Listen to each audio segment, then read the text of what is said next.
একটা গভীর জঙ্গলে থাকত এক বুদ্ধিমান শিয়াল। তার নাম ছিল লালু। লালু খুব চতুর হলেও তার মনটা ছিল একেবারে নরম। জঙ্গলের পাশে নদীর ঘাটে প্রতিদিন আসত এক সুন্দরী মেয়ে শিয়াল, নাম কামিনী। কামিনী যে শুধু সুন্দর ছিল তা নয়, তার মন ছিল শান্ত, কথা কম বলত, কিন্তু চোখে ছিল অনেক গল্প। লালু প্রতিদিন দূর থেকে কামিনীকে দেখত, কাছে যেতে সাহস পেত না। মনে মনে ভাবত, ওর মতো সুন্দর আর ভালো কেউ কি আমার মতো সাধারণ শিয়ালের দিকে তাকাবে?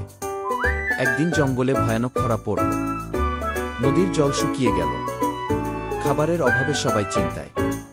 লালু চেষ্টা করল সবার জন্য খাবার খুঁজতে, কিন্তু কিছুই পেল না। তখন সে ঠিক করল দূরের পাহাড়ি বনে যাবে। সেখানে খাবার পাওয়া কঠিন, কিন্তু লালু সাহস নিয়ে গেল। কয়েকদিনের পরিশ্রমে সে শিকার করে কিছু খাবার নিয়ে ফিরল এবং সবার সঙ্গে ভাগ করে দিল। কামিনী নীরবে সব দেখছিল।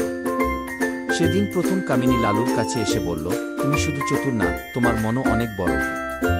লালুর বুকটা যেন হাওয়ার মতো হালকা হয়ে গেল। সেই দিন থেকেই তারা একসাথে পথ চলতে লাগল।